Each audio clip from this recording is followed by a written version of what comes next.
Everyone please wave to the camera. And everyone can see the PowerPoint just fine. Have you ever wondered how an Alabama football player is getting a new luxury car every month? Or how a basketball player at the University of Miami is making $300,000 a year? Well, today I'm going to explain to you how that's possible and not illegal when it comes to the NCAA rules. So today I will be explaining to you NIL deals. My specific purpose today is to inform you on what an NIL deal actually is and how it has affected college sports, the recruitment process, and many other aspects. The central idea is that NIL deals were introduced a couple of years ago because before that, college athletes were not allowed to make money, and this has affected many things positively and negatively. Okay, so first I will be explaining what NIL deals are and why they were instilled. Then I will go through the positive impacts of NIL deals. Then I will talk about the negative impacts of NIL deals. What is an NIL deal and why was it instilled? NIL stands for name, image, and likeness. And according to ESPN, what it actually is, it means that college players are now allowed to do commercials, social media posts, host camps, write books, or whatever they can to use their name to generate money, and it is now allowed by the NCAA. Why this was instilled is because every year, college sports generates billions of dollars. For example, Alabama sports alone generates $180 million a year. And people are angry because college athletes are not getting any of that money. And they're not profiting off of money that they generate. So a couple years ago, the NCAA came up with an idea to help the players, and that's why they established NIL deals. So what are the positives of NIL deals? First off, this helps support the college athletes and their families. According to procon.org, 25% of college athletes have reported food poverty in the past year, and 14% of athletes have reported that they are homeless. So what an NIL deal would do is give them money to be able to support themselves and support their families. This also helps students learn about business and other things outside of just football, basketball, or whatever sport they're playing, and helps them when they get into the real world. This can also not only help the athletes, but help the small brands and companies that are advertising themselves through these players to get their brand around to more audiences. And this can also help colleges that might not be able to get these good athletes now and make their teams better because they're able to offer these NIL deals. So now you might be wondering, what are the negatives of NIL deals? Because this sounds like such a good process for college athletes.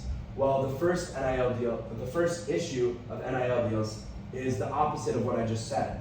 Yes, they can be used positively to recruit athletes, but they can also be used negatively.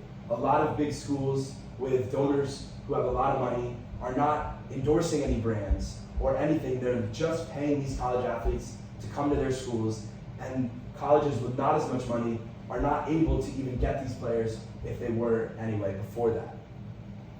This is also an issue because a lot of athletes are not aware on what they're representing or what they're being paid to do, so they might represent a scam like a Bitcoin or some type of NFT that's not real. It could take real people's money, but they're just posting it on their social media because they don't know any better. And also they can post ineligible businesses or illegal businesses that you don't want them getting out to the rest of the world. This can also cause athletes to not care as much about school or their sports team or their athletics, and could take their mind off of that and just have them focusing on getting more brand deals and making content and just trying to get more money. So to conclude on what I've talked about today, paying college athletes may have sounded like the solution for the NCAA, but there obviously are a lot of negative outcomes of this. So what should we do in the future when it comes to NIL deals? How should we handle it? That's for everyone to decide. I hope I've explained it well enough to you guys, and you guys are able to come to your own conclusion about the situation. One rule I would input is to not allow donors to sponsor an athlete without an actual company that they're sponsoring, and not just doing it so they go to their school. And I got this idea from ourdailybears.com. So that is my bibliography if anyone wanted to see my cited work. And do you guys have any questions? Yes. Are you for or against NIL deals? I'm definitely for NIL deals. I think it helps the players. I think the rules around NIL deals just have to be changed a bit to stop these negative impacts. What do you think the rules have to be changed to? I think they just need to crack down more on what they're allowed to sponsor and how much money can go into each school and each player and make it more fair. What would happen if a player took an NIL deal before they were allowed by the NCAA? Well, before, if you were taking NIL deals or making money off of your name, you were not allowed to play college sports anymore, and you could be suspended for a couple of years. How bad were their lives before NIL deals that made them want to change or input NIL deals? A lot of athletes had to work second jobs, had no time to do their schoolwork. Their families didn't have enough money to eat, to put food on the table every night, because a lot of these athletes come from underprivileged families. So this really benefits their life because now they're able to afford food, afford housing, and afford many essential needs that go into this. With NIL deals being in place, has it led to these college athletes learning how to handle their money better? I think it has in some ways, and it has hurt in some ways, and that's one of the things that has to be fixed. Do you think that implementing NIL deals will cause college athletes to stop emphasizing on the team and put more focus on themselves?